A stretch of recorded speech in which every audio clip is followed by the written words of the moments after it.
Bienvenue sur ce premier Innovation Experience à épisode. J'aimerais que l'on prenne un peu de temps pour rentrer dans le détail de l'acronyme VUCA.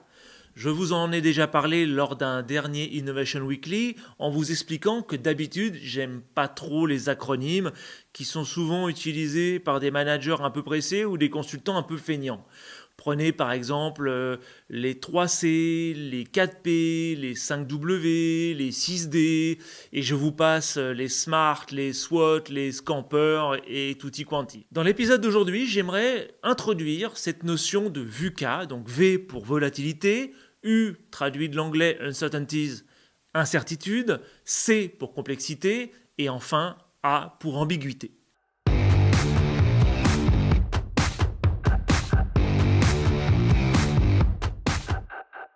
Ce que j'apprécie avec VUCA, c'est que ce n'est pas une checklist ou une liste de solutions à suivre, mais une grille de lecture qui nous aide à comprendre les transformations technologiques, sociales et économiques du monde. Étonnamment, cet acronyme est beaucoup plus populaire en Australie ou aux États-Unis, donc dans le monde anglophone, qu'il ne l'est en France. Très souvent, lorsque j'interviens en conférence et que je demande à l'assistance « Est-ce que vous connaissez VUCA ?», personne ne connaît VUCA pour l'instant en France, alors que si vous en parlez aux États-Unis encore aujourd'hui, on vous jette des pierres tellement ce sujet a été vu et revu et rabâché depuis quelques années. Alors ce monde VUCA, je l'ai vécu personnellement de façon positive en Australie et plutôt négative en France. Je vous explique. En Australie, j'avais une société de conseil en ressources humaines et en recrutement international où je recrutais des ingénieurs à travers le monde pour les faire venir en Australie. J'ai vécu donc la volatilité puisque dans la période qui nous intéresse, qui était aux alentours de 2005, l'Australie avait en même temps différents chantiers concernant les infrastructures routières et ferroviaires, en même temps que l'on passait au 3G à travers toute l'Australie, ce qui nous demandait beaucoup de main-d'œuvre. Pour l'incertitude, je me suis retrouvé exactement au même point que mes clients. Avoir du business, c'était facile. Par contre, trouver les talents, les compétences, la main-d'œuvre pour pouvoir faire le travail, c'était ça qui commençait à devenir de plus en plus difficile sur un pays qui était à l'époque à 3,8% de chômage. Concernant la complexité, imaginez, vous vous retrouvez, vous et vos concurrents, à rechercher exactement les mêmes compétences au même moment et à utiliser les mêmes outils pour trouver ces compétences, à savoir les job boards, donc les sites emploi, et le début des réseaux sociaux qui à l'époque, ça s'appelait Jobster, qui était le premier réseau social, en même temps que commençait à arriver un nouveau site qui avait l'air assez prometteur, qui s'appelait LinkedIn. Et enfin l'ambiguïté. Et les ambiguïtés en Australie étaient plutôt assez nombreuses. Prenez par exemple ce que j'appelle le paradoxe australien. Certes, on a besoin de recruter, mais je vais quand même éliminer les candidats qui me disent qu'ils n'ont jamais travaillé en Australie avant. Un autre paradoxe est le syndrome du déjà fait ailleurs. C'est-à-dire que l'on a un décalage entre les recherches du candidat et les attentes de l'entreprise. D'un côté, on a le candidat qui cherche à changer d'emploi et donc à ne pas faire la même chose que son expérience passée, alors que de l'autre côté, on a une entreprise qui cherche à se rassurer et qui ne dispose que du CV du candidat qui a décrit son expérience passée pour le recruter. Donc on va chercher quelqu'un qui a déjà fait le job ailleurs.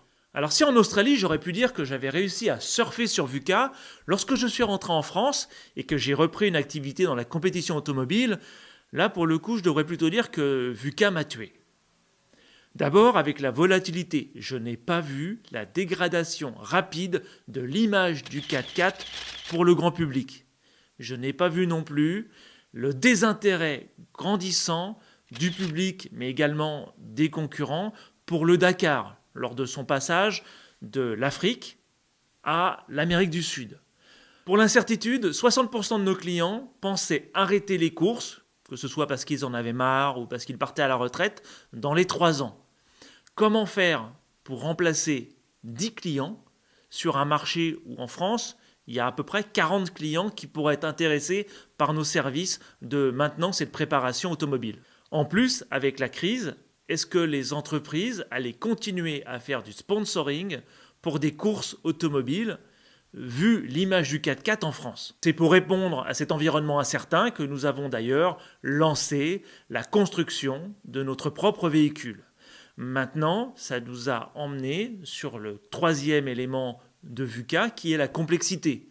Comment est-ce que vous gérez les problèmes quotidiens, les clients, la construction d'une voiture, nos clients qui se barrent, le problème de la crise économique avec la perte de sponsors. Voilà, je m'arrête là, vous avez le topo. Et enfin l'ambiguïté, je ne sais pas si vous le savez, mais si on prend en compte la fabrication et la durée de vie d'un 4x4, eh bien l'impact écologique d'un 4x4 est moindre que celui d'une bagnole que l'on va remplacer à 100 000 km. Alors si VUCA est utilisé depuis les années 50, il a été en réalité popularisé en 1998.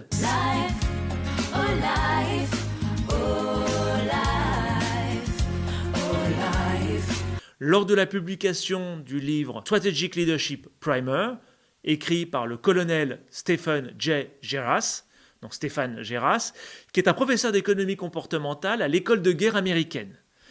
Et cet acronyme, donc VUCA, a été utilisé pour expliquer aux cadets les changements qui ont lieu sur les champs de bataille.